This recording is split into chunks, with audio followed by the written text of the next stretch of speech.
ನೆಲಮಂಗಲ ನಗರದ care Asia ಆಸ್ಪತ್ರೆ ದಿನಕ್ಕೊಂದು ವಿವಾದದ ಸುಳಿಯಲ್ಲಿ ಸಿಲುಕುತ್ತಿದೆ. ಸಣ್ಣ ಪುಟ್ಟ ಚಿಕಿತ್ಸೆ ನೀಡಿ ದುಪ್ಪಟ್ಟು ಹಣ ಮಾಡ್ತಾ ಇದ್ದಾರೆ. ಜನರಿಂದ ವಿನಾಕಾರಣ ಹಣ ಸುಲಿಗೆ ಮಾಡ್ತಾ ಇದ್ದಾರೆ. ಸರಿಯಾದ ಚಿಕಿತ್ಸೆ ನೀಡದೆ ಬೇಕಾಬಿಟ್ಟಿ ಹಣ ಸುಲಿಗೆ ಮಾಡುತ್ತಿರುವ ಆರೋಪ ಮತ್ತೊಮ್ಮೆ ಕೇರ್ ಏಷಿಯಾ ಆಸ್ಪತ್ರೆ ವಿರುದ್ಧ ಕೇಳಿಬಂದಿದೆ. ಹೌದು ವೀಕ್ಷಕರೇ, ಕಳೆದ ಕೆಲವು ದಿನಗಳ ಹಿಂದಷ್ಟೇ ಕೇರ್ ಏಷಿಯಾ ವೈದ್ಯ ಶ್ರೀನಿವಾಸ್ ಕೇರ್ ಏಷಿಯಾ ಆಸ್ಪತ್ರೆಯ ಪಾಲುದಾರ ಕಿರಣ್ ಅವರ ನಕಲಿ ಸಹಿ ಬಳಸಿ 50 ಲಕ್ಷ ಹಣ ಬ್ಯಾಂಕ್ನಿಂದ ಡ್ರಾ ಮಾಡಿರುವ ವಿಚಾರವಾಗಿ ವೈದ್ಯ ಶ್ರೀನಿವಾಸ್ ವಿರುದ್ಧ ಎಫ್ಐಆರ್ ದಾಖಲಾಗಿ ತಲೆಮರೆಸಿಕೊಂಡಿದ್ದ ವೈದ್ಯ ಶ್ರೀನಿವಾಸ್ ಇದೀಗ ಜಾಮೀನು ಪಡೆದು ಆಸ್ಪತ್ರೆಗೆ ಹಾಜರಾಗಿದ್ದಾರೆ. ಇನ್ನು ಹಸಿಗಾಯ ಮಾಸುವ ಮುನ್ನವೇ ಕೇರ್ ಏಷಿಯಾ ಆಸ್ಪತ್ರೆಯ ವಿರುದ್ಧ ಮತ್ತೊಂದು ಕೂಗು ಕೇಳಿಬಂದಿದೆ.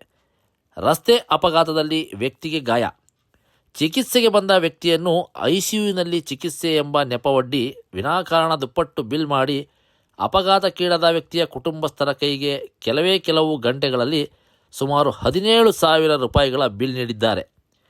ಇದನ್ನು ಕಂಡ ಕುಟುಂಬಸ್ಥರು ಯಾವುದೇ ಚಿಕಿತ್ಸೆ ನೀಡದೆ ಐಸಿಯು ಹೆಸರಿನಲ್ಲಿ ಕೇರ್ ಏಷಿಯಾ ಆಸ್ಪತ್ರೆ ವೈದ್ಯರು ಹಾಗೂ ಸಿಬ್ಬಂದಿಗಳು ಬಡವರಿಂದ ಹಣ ಪೀಕ್ಕುತ್ತಿದ್ದಾರೆ ಎಂದು ಆಸ್ಪತ್ರೆಯಲ್ಲಿ ಗಲಾಟೆ ಮಾಡಿದ್ದಾರೆ.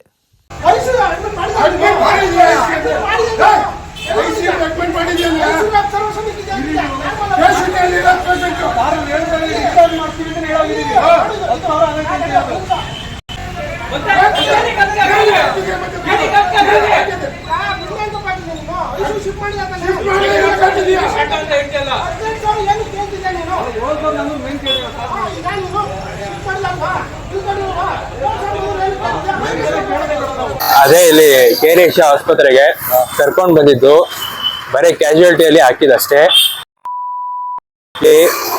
ಐಸಿಯುಲಿ ಹಾಕಿರೋದು ಚಾರ್ಜಸ್ ಕೇಳ್ತಾರೆ. ಇವಾಗ ಏನೋ ಪೊಲೀಸ್ ಕೇಸು ಅದು ಇದು ಬರೀ ಸ್ಟಿಚಿಂಗ್ ಹಾಕಿರೋದು 14,000 ಕೇಳ್ತಾರೆ. ಇವಾಗ ಕೇಳಿದ್ರೆ ಅದು ಇದು ಮಾತಾಡ್ತಾನೆ. ಅದು ಡಾಕ್ಟರು ಮಾತಾಡ್ತಾನೆ ಫುಲ್ ಜಾಲಿ ಪರ್ಸನಾಲಿಟಿಯಿಂದ. ನಮ್ ಹೇಳ್ತಿರೋದು ಕೇಳ್ತಾ ಇಲ್ಲ. ನಾವು ಜಗಳ ಮಾಡಿದ್ರೆ ಅವ್ನು ನಗ್ತಾನೆ. ಅದು ಮೆಡಿಕಲ್ ಇದು ಟ್ರೀಟ್ಮೆಂಟ್ ಸರ್ವಿಸ್ ಎಲ್ಲ ಸ್ಕ್ಯಾಮ್ ಆಗಿಬಿಟ್ಟಿದೆ. ಅದು ಒಂಥರ ನೋಡ್ಕೊಳ್ಳಿ ಕೇರ್ ಏಷಿಯಾ ಆಸ್ಪತ್ರೆ ಅಂತ. ಇಲ್ಲಿ ಯಾರು ಹೊರಬೇಡಿ, ಗೂಗಲ್ ಅಲ್ಲಿ ನೋಡ್ಕೊಳ್ಳಿ, ರಿವ್ಯೂಸ್ 2.9 ಇದೆ. ಇವರು ಈ ತರ ಕೆಲಸ ಮಾಡ್ತಾರೆ ನೋಡಿ. ಮೆಡಿಸಿನ್ ಎಲ್ಲ ಸೇರ್ಕೊಂಡು 20,000 ಎಲ್ಲ ಹಾಕ್ತಾರೆ ಅವರು. ಇವಾಗ ಕಮ್ಮಿ ಮಾಡಿ ಅಂದ್ರೆ ಮಾಡ್ಕೊಳ್ಳಲ್ಲ, ಅದು ಇದು ಅಂತ ಜಾಲಿಯಾಗಿ ನಗ್ನ ಮಾತಾಡ್ತಾರೆ. ಏನಾಗಿದ್ದಿಲ್ಲ, ಆಕ್ಸಿಡೆಂಟ್ ಆಯ್ತು, ಸ್ವಲ್ಪ ಇಲ್ಲಿ ಬಿದ್ದೈತೆ, ಬ್ಲಡ್ ಎಲ್ಲ ಹೋಗಿದೆ, ಸ್ಟಿಚಿಂಗ್ ಹಾಕೋರೆ. ಬರೇ ಆ ಸ್ಟಿಚಿಂಗ್ ಅದು ಏನು ಆಪರೇಷನ್ ಇಲ್ಲ, ಏನಿಲ್ಲ. MRI ಸ್ಕ್ಯಾನ್ ಏನಿಲ್ಲ, ಬರೇ ಮಾಮೂಲಿ CT ಸ್ಕ್ಯಾನ್ಗೆ ಮಾಮೂಲಿ 3,000 ಇಸ್ಕೊಂಡ್ರು. ಆಮೇಲೆ ಫಾರ್ಮಸಿಗೆಲ್ಲ 1,500 ರೂಪಾಯಿ ಎಲ್ಲ ಕೊಟ್ಬಿಡಿ. ಇವಾಗ ಡಿಸ್ಚಾರ್ಜ್ ಮಾಡಿ ಬೇರೆ ಹಾಸ್ಪಿಟಲ್ ಕರ್ಕೊಂಡು ಹೋಗ್ತೀವಿ. ಅಲ್ಲಿ ನಮ್ದು ಡ್ಯಾಡಿ ಅವ್ರದ್ದು ಹಾರ್ಟ್ ಸ್ಪೆಷಲಿಸ್ಟ್ ಡಾಕ್ಟರ್ ಇದ್ದಾರೆ. ಅವ್ರು ಹೇಳಿದ್ದಾರೆ ಸಿದ್ಧಂಗ ಕರ್ಕೊಂಡು ಹೋಗ್ಬೇಕು ತುಮಕೂರಲ್ಲಿ ಅಂದ್ರೆ. ಇವರು ನಮ್ಮ ಮಕ್ಕಳು ICU ಚಾರ್ಜಸ್ ಅವ್ರದ್ದು ಆಗಿಲ್ಲ ಅಲ್ಲ ಬಿಸ್ನೆಸ್, ಅದಕ್ಕೆ ICU ಚಾರ್ಜ್ ಆಗ್ಬಿಟ್ಟೆ ಅವರು. ICU ಏನು ಇಟ್ಟಿಲ್ಲ, ಕ್ಯಾಶುಯಾಲಿಟಿ ಎಲ್ಲ ಇದ್ದಾರೆ. ಇವಾಗಲೂ ಸುಮ್ನೆ ಅದೇನೋ ಸೈನ್ ಬಳಸ್ಕೊಂಡು ಕನ್ಸೆಂಟ್ ಫಾರ್ ಟ್ರೀಟ್ಮೆಂಟ್ ಅಂತ ಟ್ರೀಟ್ಮೆಂಟ್ ಮಾಡಿಲ್ಲ. ICUದು ಎಲ್ಲ ಕ್ವಾಲಿಟಿದು ದುಡ್ಡು ಹಾಕೋರೆ. ICUಗೆ ಕರ್ಕೊಂಡೇ ಹೋಗಿಲ್ಲ ಇನ್ನ. ನಾವು ಅವರು ಮಗ ಆಗ್ಬೇಕು, ಪೇಷಂಟ್ ಅವ್ರ ಮಗ.